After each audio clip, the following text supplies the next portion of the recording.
Hi, I'm Khalib Thompson, and welcome to the Caribbean Diaspora Weekly, a place for news, features, and opinions affecting the Jamaican and Caribbean diasporas at large.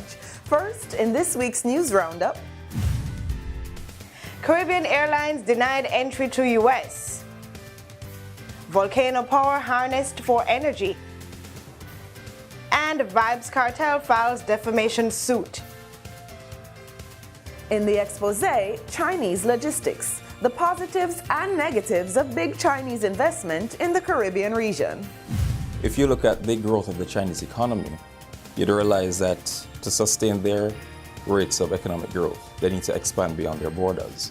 And in the diaspora perspective, selling out, an opinion piece on how we may compromise our integrity for financial gain and whether it's all worth it.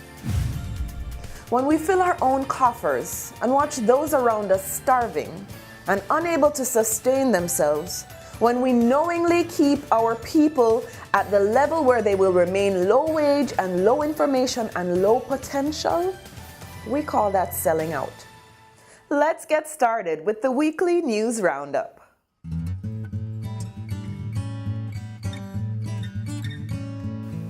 Hi, I'm Karma Hill, and welcome to the weekly news roundup from Jamaicans.com and Caribcast.tv covering July 4 to July 10, 2014.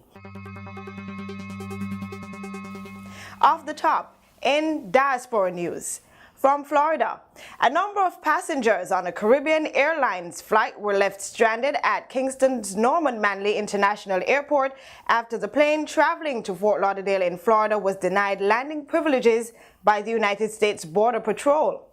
The plane was in mid-flight when it was denied access to the airport. The general manager for Jamaican operations of the airline, Clive Forbes, believes this incident occurred because of a curfew imposed by the Customs and Border Control Authority. Also from Florida, the nomination process is now open for a new Diaspora Advisory Board representative for the Southern USA. Any Jamaican national or individual of Jamaican descent who lives in any of the 13 southern states in the U.S. may be nominated. These states include Florida, Georgia, and Texas. Applications are due by July 22, 2014, and those interested may visit the website JamaicaDiasporaElection2014.com for more information.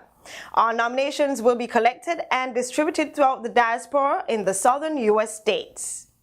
From the UK, a public forum hosted by the Jamaican National Building Society saw the participation of over 500 individuals from across the United Kingdom. They attended the meeting in Birmingham to learn about how their homeland will be changed from a chiefly agricultural environment to a business and holiday tourist destination with a world-class transportation network through various multi-million-dollar projects underway. Dr. Omar Davies, Jamaica's transport minister, was a presenter at the forum and informed the audience of opportunities available to them from these projects. During a question and answer session after the presentations, however, audience members urged the government to be cautious about privatization. In Caribbean news, the Caribbean island of Montserrat, which experienced a huge volcanic eruption in 1997 that totally buried its capital city of Plymouth, is now using the power inherent in volcanoes to provide its residents with electric power. Montserrat is using the enormous quantity of thermal energy under the Earth's crust to generate power 24 hours a day, regardless of weather or season. The island has the perfect geology to tap into its very large source of power. The first 2 geothermal wells were drilled in 2013, and testing the technology is ongoing. It is expected that these 2 wells will ultimately produce electric power to service some 5,000 residents. Anacostia Community Museum is hosting the official launch event for the children's book Callaloo, a jazz folktale by Caribbean author Marwan Kennedy. Kennedy, who is of Trinidadian descent, wrote the story as a play upon receiving a grant from the DC Commission on the Arts and Humanities in 2012. In Jamaican news, While there has been a change in what constitutes a family in many countries, Lisa Hanna, Jamaica's Minister of Youth and Culture, says that Jamaica is not ready to accept international proposals for redefining families to include same-sex couples and their children. The International Human Rights Commission has been talking with nations like Jamaica and encouraging them to recognize the increasing diversity of families in regard to sexuality, ethnicity, race, and religion. In entertainment, Vybz Kartel, the dancehall artist who is currently serving life in prison for the murder of Clive Lizard Williams in 2011, plans to sue Owen Ellington and Television Jamaica, TVJ, on defamation charges. He says that comments Ellington made during a TV show implied that the DJ was the leader of a gang that committed some 100 murders across Jamaica. Ellington, who recently retired, led the Jamaica Constabulary Force since 2009.